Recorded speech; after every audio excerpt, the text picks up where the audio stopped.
I work for,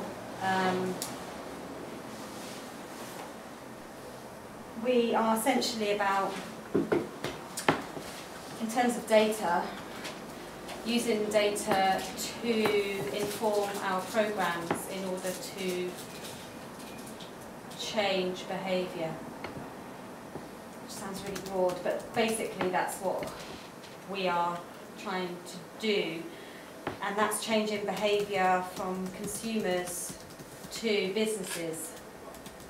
And so in terms of competencies within the organisation, it's being able to design questions, design research that will help us understand current behaviour in order to move it along.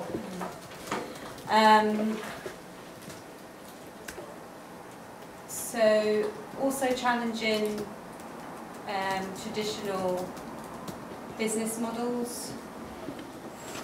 So using data to break down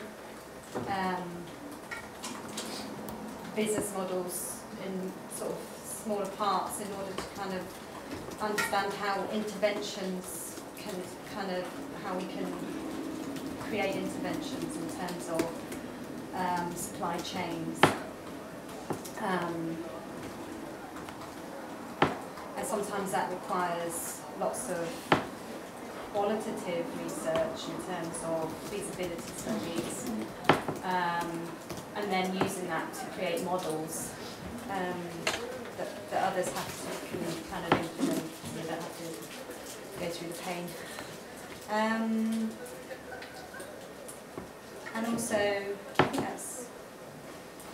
Oh, so some cases we do need quite particular expertise in terms of understanding carbon factors and being able to translate those into knowledge and understanding for consumers to understand and to make connections with. Is that okay? Sounds good. That's basically, yeah. Very broadly. Can you think of a specific example where one of those things you had to deal with it and then you kind of followed it through? So we do a lot of work with small businesses in terms of resource efficiency. So we have to conduct audits on their practices, on their sites, in terms of energy and resource and energy and raw material usage, to understand where their sort of big inefficiencies are. So we weren't very good at capturing that to begin with, so we had to get a system that would enable us to tweak it to the point where it was capturing data that we could reuse in order to measure performance and response to these audits. So we had to employ a data analyst, which we didn't previously have. We may have put this work out to contractors, and from a personal point of view, that's not always a good solution, just because they don't always have the same drive and passion that you do. It's just about delivering a job. So there's that. So bringing some of those skills in-house has definitely been a priority. So I think sometimes the two don't match, do they? So the interest and the actual skills to become one. Is that helpful? Yeah, right. Can I just ask, so what does Zero Waste Scotland do then? No, that's a fair I could enough Google question. it. Lots of people haven't heard of Zero Waste Scotland. We do lots of different things. So we work with local authorities to help them manage their waste targets, Okay. household recycling. So that's one programme. We work with SMEs in Scotland, so it's Scotland-wide, Scotland-based, to look at ways in which they can improve efficiencies in their productions, in their manufacturing, and the circular economy. Is that something that you may have heard of? Vaguely. Yeah. Use So, and reuse. yeah, so kind of avoiding resource extraction and finding ways in which we can reuse things. So that might be local recycling furniture shops. We will help fund them. It's very broad, our remit. We basically fund a lot of those projects. I couldn't tell you how many projects are live at the moment, but it's very broad. Do you evaluate the success of them as well? Or- Yes, so yeah. we have a team of research analysts who do impact assessments and evaluation, but some of that again is contracted out, but we will manage that project. And then we report back to Scottish Government on that will help inform policy as well.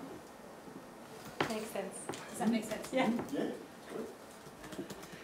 Okay, so I guess we'll just talk from the point of view of the Urban Big Data Center and its users. So basically the question about how do we equip citizens with the skills to access data in everyday life is sort of the goal of the center. So if you don't know, UBDC was a £10 million, can I mention the investor, or are we in an embargo political voting? No, we're not. It is a £10 million investor by a funder, who I shall not name, and it is basically to do the kinds of things we're talking about, to collate open data, well not just open data, but all levels of data, and make it more easily available to not just academics and local government, but to everyday people who just might be interested in making their lives better.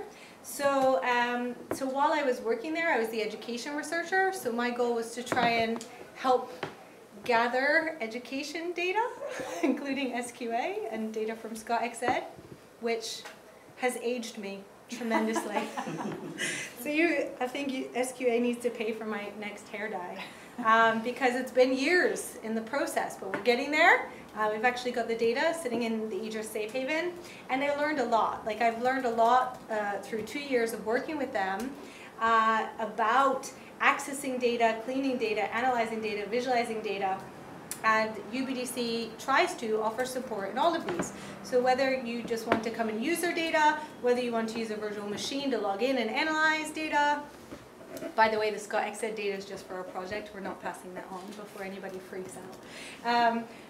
We try to skill people, so their knowledge exchange things are open to the public, and everything from our Shiny apps and our spatial modeling in GIS.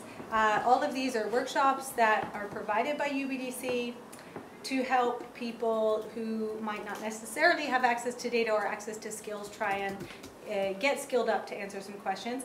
And of course, I've learned a lot about ethical and privacy issues. I did my first, the PIA, the Privacy Impact Assessment. I'd never done one before. It was really interesting, and it got me to think about data in different ways. I'm a quantitative researcher, so I'm used to just getting in there and working with the data, but this forced me to take a step back. And also, I worked on collecting this great big data set called the IMCD project that was 1,500 household survey, followed up with GPS maps, followed up with life logging camera images of where Glaswegians are going, took pictures every 3 seconds, and we had a year's worth of social media data capture. And all that data was collected for everyday people to use, for anyone to use, and you can apply through the center if you're interested in it. A lot of the resources are quite underused. But it was really interesting collecting data for which there were no research questions and which was for citizens to use to find out more about Glasgow.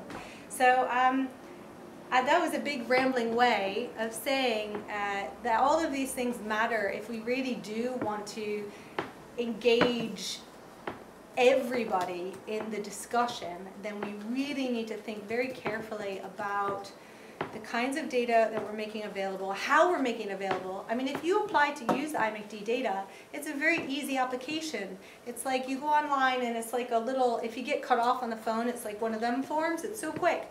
When you get the data, it's incredibly, the survey data is gobbledygook. And I'm a social researcher, and there's thousands of variables.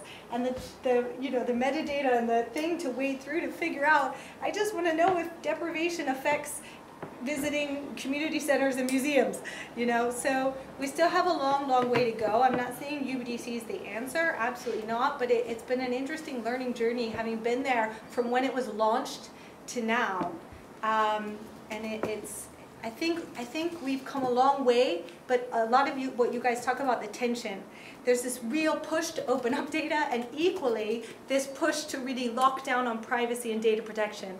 And this tension is very frustrating if you're a researcher trying to make use of data and make data usable to everyday citizens. Is that what you were looking for? That's great, yes. So, Catherine, can I ask you to follow up, what are the main or basic competences that you see are required? For the everyday citizens? Well, first they have to be able to know what data you have. And there's a lot of, I'm sorry if anybody's involved with the Future Cities demonstrator, but if you try to go on there to use education data, it's not very clear. It's quite confusing. So I like the way UBDC set up this sort of online little, this is useful. People are used to doing these things. You get cut off and you want to make a complaint. It's like a complaint form, but it's not. It's like a can I please have your data form. And it's so light touch. Your name, your email, what data set you're interested in, what do you want it for. And then we can triage it really quickly. Whereas if you wanted to go, and we have HESA data and UCAS data and some of this data that if you even go to, again, I don't want to slag anybody off because everybody's doing things the best they can within their thing, but the education data access panel forms are, even for me, so time consuming. So that's like a tiny one, a form-filling skill. And then, of course, data cleaning, data analysis, data visualization, all these practical tools. And then, like I said, the ethical privacy knowledge, being able to actually complete a PIA or have a template. Like I was the first, when I was like, can I see a PIA please from Scottish Government? And they were like, no, we don't have any. It's like, oh, so you want one, but you don't know what you want it to look like. Okay. I've just designed one for our company, so I know Now the I pain. meet I know you. your pain. And now I meet you. Anywho, I'm not complaining. I'm just explaining.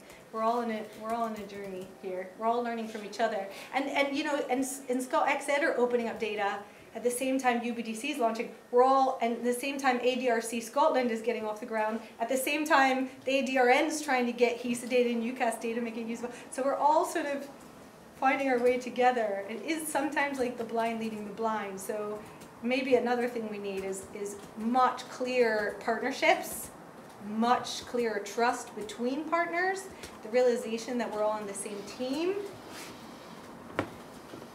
I'm done. Completed. I like it. Yes, I have a few ideas. Kind of being a competence framework, you need to basically say you need to work up levels.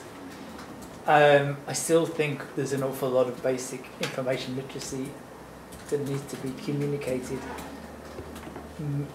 What a proportion is. That is, everything else is ridiculous. Most people, more than 50% of people struggle with the concept of proportions. So how can they then do percentages? How can you understand reading a graph? These are really basic things that the rest of it is just, you need to get those, some ways of communicating them better. And then things like representativeness of a sample, for example, and the generalizability, the validity, all these sorts of. Having worked in research and policy research, and there's so many surveys where you've no idea who they, a random set of people answered the, not a random set of people, that's a problem. A self-selecting group of people answered the survey, and those numbers are given as if that represents the general truth. It happens all the time decisions are made. So even basic skills, just to be able to say, that's a load of rubbish, we can just ignore that. And something, the role of a question, how do you answer questions of data and understand whether they're ever going to be able to answer that question? And then something about understanding how models, because there's data, but then there's also models that give false pseudo-data that decisions are made on, everything from climate change to how do we understand what they are. So I think there's some basic information literacy that has always, has always been there, and that hasn't changed, and we still need to do it. We also need, as a key kind of basic thing, is people have to know about how data is created about them and how it's used. Both old ways, census or surveys, or they're collecting your data when you use your credit card, but also new ways that our Facebook data is used. We need to have literacy about that. So I think those are probably the fundamental things. Going up a bit higher, based on what kind of the work we're trying to do, is people should know how to ask or when to ask for clarification of any kind of claims based on data. So when you all the time in the news, or this many people think that, or this much money, or there's know when it's appropriate, know when you should challenge that, and saying, where did you get that data from? What's the full story? There's a whole lot of stuff that people need to have the confidence to be able to challenge and not just accept it. Now, some people always challenge any official data; they don't believe any of it, and other people just accept it. And we're all guilty of something some of the time. So I had to have them, and we're not going to have a more serious kind of dialogue with people who create that and use it, unless people are going to challenge it. So one of the things I think we should be able to demand better ways to visualize data, and you should demand being able to see the original sources. So often you get big numbers in policy, for example, 10 million people this. Okay, and then you go back through and you find there was a report 10 years ago where someone had done this calculation on the back of an envelope. That should be linked straight through. You shouldn't have to, if someone tries to tell you something with something like that, you should say, no, I'm not going to listen to you, come back and I can see where you got it from. Then we should be learning become a more active literacy, how to use data to produce the evidence that tells stories, that explain what we want to do or how we understand the world. And in more precise ways to understand why it's important to say how many people or how much of the time or these sorts of things in a precise way, not a vague way. So that's how to do it and the importance of doing that. And that's most of us in our work and our life should be able to do that. Even more skillful. If you're seeing some evidence presented or an argument that says, I don't see the world like that, how would you go about finding or creating new data, new evidence that would tell a story the way you see the world? That's an extra level, and what support, as a society, how do we support people to be able to do that? Some people can go away and do it. Some people will find some open data online and they can do it, but most of us can't. For more professional people who are used to using certain sort of data, have the confidence to go and look at how all the new IT and admin systems are creating new sorts of data they can use. So we had a case talking to people working in transport and the Edinburgh festivals, and the questions they were trying to ask were pretty much answered by the web logs of people booking tickets. It never occurred to them that they might look in there, and when you said that, oh, that's the IT people, who can possibly go and do that. So, but you're willing to spend like £100,000 paying a survey company to go and stand in the street, asking questions of passerby. How, you know, so that's at that level. And then finally, you know, it's got to be about the legal limits of using personal sensitive data. So okay, those are my 7 suggestions. This is all of which go, you know, different amounts of empowerment. Hopefully that's useful. Great, thanks, yeah. Okay, so I've got 4 basic competences for open data. Framed roughly as learning outcomes though, yeah. So the first one is enumerate 3 different types of data and make explicit the dimensions along which they differ. So it could be objective versus subjective versus objective, textual versus numeric, quantitative versus qualitative, raw versus aggregated, static versus streaming, so on and so forth. Second, explain and illustrate what is meant by open data. I mean, that's fairly clear cut, there's something called the open definition, you just have to know. Third, demonstrate an ability to locate and download tabular data, which most public sector data is, that is relevant to a particular topic or problem. So, if you're trying to find out about a particular topic, how do you get more data about it? And fourth, explain what is meant by geospatial data and demonstrate an ability to visualize it using appropriate tools. So, for example, something called CartoDB that makes it very easy to upload tabular data that has geo-coordinates in, and you get it on a map. So those are my 4 basic things I'd want people to know. Great, thanks, yeah.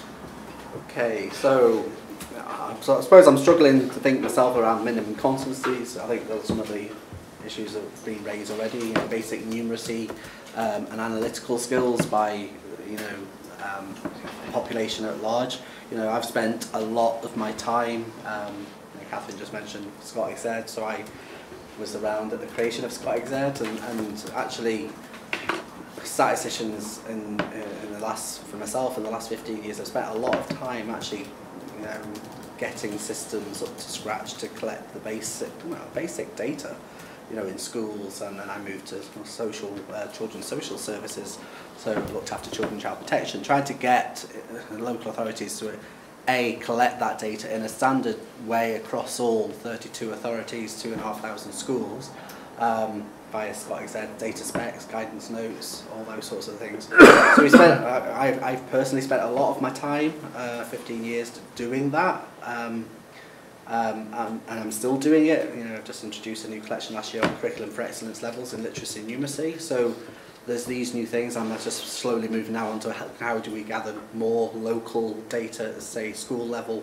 in relation to children's health and well-being. So statisticians tend to be very much in the setting up of collections and the annual recording of that. I did have a break from that for 3 years, working as part of this early years collaborative that is now morphed into a Children and Young People's Improvement Collaborative, to try around how we get the sector, so health visitors, health and education, social work, to actually think about using data, I said in our flip charts, how to get them to use data in real time for improvement, not just, well, this is the results last year and this is how it's gone up or down from the year before.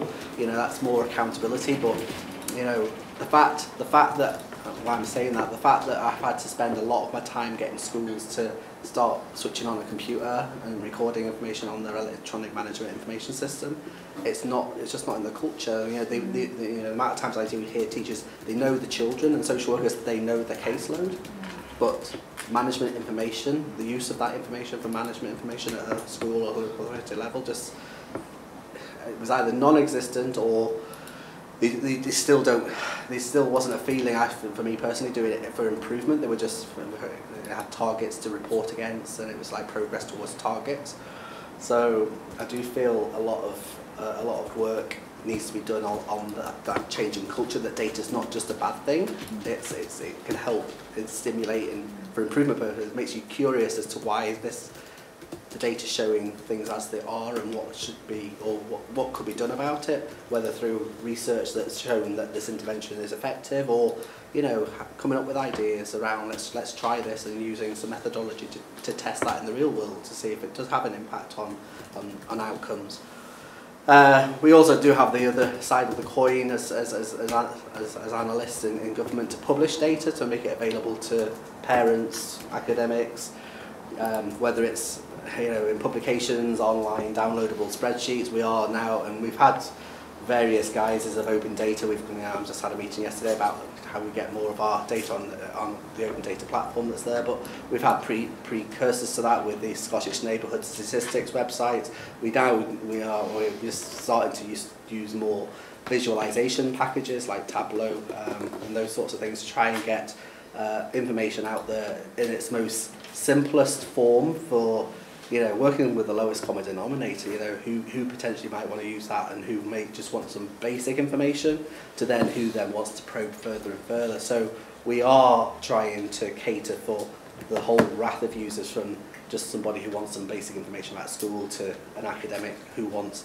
actually pretty much the raw data. And obviously, we are all bound by data access panels, and they are cumbersome, but these things are necessary because people are twitchy. Even the government getting data from authorities is twitchy because it's individual level data we're getting about children, and the whole risk averseness around what are we going to do with that data, what if it gets in the wrong hands. So we face it getting the data ourselves from schools and authorities that we have to cover ourselves as well. So it is a challenge. So a minimum requirement competence for people. It's difficult. I suppose our job is to try and actually do a lot of that stuff for them. Any data we make available, it should be as fully explained as we can. So it's just a read. You don't have to be super intelligent around the data itself. That should be all sort of up front and centre. But so it is a challenge. It's never easy. It's interesting. Okay. It's quite a difficult question, I think, for me, because I've got such a wide, what would be a client base. So that's from adults and learners that have got very poor literacy skills, no digital skills whatsoever, and to maybe learners in further education, taking vocational qualifications that are about gaining specialist computing science qualifications, software development, web-based technologies, data analytics. So the descriptions of what their fundamental knowledge requirements are at extremes to begin with. But I think the end result for me is that people working in education, there's often a focus on the economic benefits of getting people into employment, and so for me to focus on my main constituents as generally being young people then who are completed their senior phase of secondary school, they've undertaken exam-based qualifications, they're moving on in their journey, so their expectation of competence is to continue that learning through whatever avenue they go down, and their engagement with data would be that they understand a range of text and visual information, they're able to carry out analysis, they're able to reinterpret and communicate in a range of requested formats, work with others, and have an eye on what those industry requirements are in terms of their chosen field, or even in a generic field. So that also includes attitudinal behaviours. It's so ethical, as well as knowledge and employability skills that'll differ across sectors and job roles. Engaging with data in everyday life, for me, is about knowing how to find, so knowing where to look for it, how to choose what are the pertinent parts of that data that are relevant for your particular needs, and then how to apply them in a context. So I think that's broadly similar across whatever range, so that could be like planning a bus journey to carrying out major research for a dissertation or a big project in employment. So.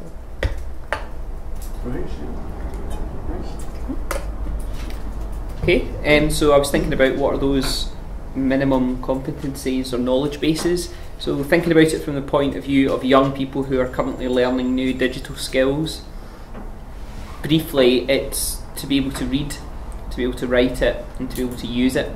How you're going to work with it. So that read, write and using it, you can kind of think about in two stages as well. You've got the practical skills, like how do you actually request the data, and is it literally how do you fill out a form sometimes, it might be, or how do you access things through an API or another tool like that. How do you clean it, and what are the tools that you use to do something like that, how can you visualise it, and how can you make it do what you want it to do for the result of your thing that you're building as well. So alongside the practical skills, you've got to also have the other considerations. What do you need to take into account when you're collecting data from other people or you're requesting it? What about storing of that data as well, and about how it might be shared as well. So these are the things that I think that any young person who is building something or making something or wanting to do a project involving these things, those were the things that I think they'd need to develop. Right. Yeah. Thanks. Okay, well I looked at it from the perspective of people with who have poor prior educational experiences probably and have very limited digital literacy. And I looked at it I was looking at the everyday use in everyday life. So rather than use of open data or use of data, which would be pretty unlikely for the client group I'm talking about, I was thinking more about it from the perspective of privacy, which is, I guess, my particular interest. So I thought the things that stood out for me were the need for awareness, firstly, because that doesn't exist necessarily, critical judgment and negotiability, rights and recourse, and the limits of personal control. So the underpinning idea being that if you understand the rules, then you can game the system. But until you understand the rules, then you can't. And at the moment, people don't understand the rules, so they're just subjects. But we want to make them active participants in the data economy. So, so to explain that a bit more fully, the first thing would be sort of awareness of the system that they use. So work out, what do they use every day? How does it collect data? What kind of data does it collect? And the relationship between their actions and that collection, so they can see that when they interact with the system, data is produced rather than just not seeing it. So things like travel cards, your smartphone, store cards. Understanding their data flows, so what do they produce on a daily basis. Awareness of the relationship between data and identifiability as an individual, and the power of metadata and inference. So this involves things like very, very light level computational thinking and probability. So, getting why people would want that data and sort of having a broad sense of that. And also that it's not just data about you, but it'll be data that, somebody will infer something about you on the basis of your friends, for example, or on the basis of something that you've liked on Facebook or what have you. A broad understanding of the data economy, so how is value derived from data, because once you understand that, then you have some sense of which of your data is more valuable and why. Understanding the control they have and the places where they give up that control or have no control. And where they have no control, how can they exercise their critical judgment? So this is like critical analytical skills that come into play, and being able to make sensible decisions about what you do and when in order to not implicate yourself necessarily in particular types of ways. And equipping them with competencies to exert that judgment. Understanding the value of their personal data and also understanding their rights, and when, where and how they can seek recourse. Great. Thanks. Did you follow that? I don't know how did you follow it. I suppose from our perspective, it's how you see what a citizen is in terms of actually something the work I do. Citizens as the work I do is in terms of job seekers. So people sometimes with lots of barriers of life and like you say, sometimes low literacy, numeracy sort of competence. So in terms of those people, you actually are trying to then how do you use or sort of unlock the power of data to actually help with job search, to help actually with actually accessing services, with actually looking at so self-analysing actually how where you could develop your own skills to kind of put you in a better place. So there's that sort of that analytical bit, the self-awareness and self-actualisation that you can do in terms of trying to make people more mobile in a labour market and actually importantly progress into the next one. So from that they may spin in terms of more technical skills in terms of how you then become a I suppose have more leverage in the labour market. So important things with that is actually being aware of your rights and input data and actually your personal data, the legalities around data in terms of what you can and cannot do with data. Basic search and analytical skills to find opportunities and job search and things. The other thing is the citizens as businesses, so you can say a business is somebody trying to then look at how you then grow a business, how you then actually develop that business, how you look at products and things, and how you can use data to, one is actually identify niches in the market that you can actually exploit and actually then build a business around. Also then to create networks around with that to actually then build collaborations between different individuals to then try to expand that. And how you can actually use I suppose media and data to actually promote and expand your kind of networking to such your visibility. So that's kind of I don't know if that answers the question, but it's that sort of awareness of actually that sometimes in terms of business you're working a physical and a virtual world.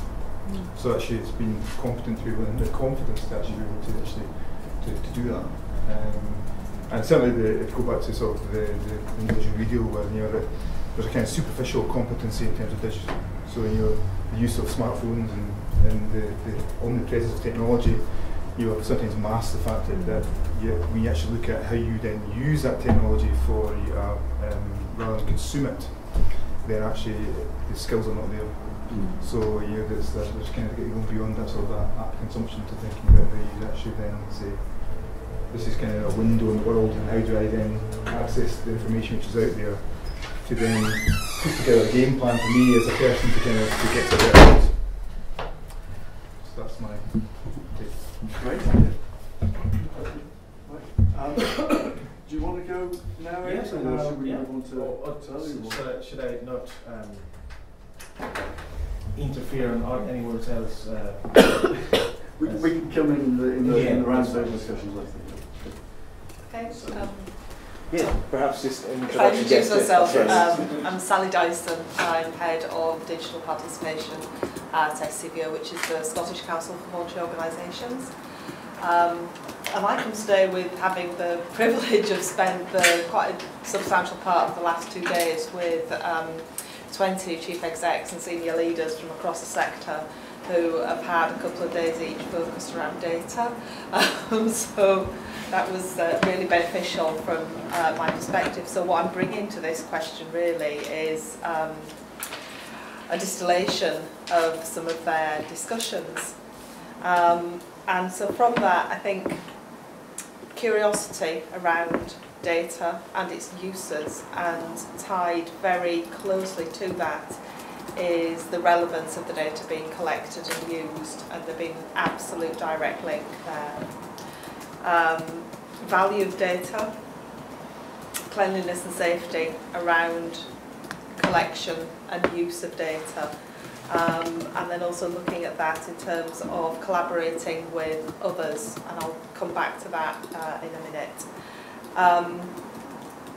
Literacy and numeracy being absolutely critical, analysis skills, and also understanding rights around your own data, but the rights around data that you are going to use and pump out there in some way, shape or form, and also having the skills and competencies to enable data to be repurposed for a whole variety of people, so through a whole sort of range of methods. And just coming back to the sort of collaboration, one point which was a real light bulb moment for a group of the people that I was with They were having a presentation from Uber on the data that Uber collects and the way in which what data they collect, the way in which that they offer that data and that data is used. And one of the pieces of data, I'm trying to remember how confidential this is, I don't think it's hugely confidential, but sorry. One of the pieces of data they collect is of incredible value to local authorities in terms of their road development programmes. A number of local authorities have been approached with this data, but they've actually already said, well, actually we're going to do a whole new programme of collecting exactly the same data as you've got. So there were two real learning points for those leaders there, which was around why is all this duplication going on, but also that's really interesting. Who else is collecting data that we could really benefit from that we don't know about, that we need to bring together and have those skills to understand and analyse and repurpose that data, and not to be doing lots of duplication and collection. So that's a quick run round data and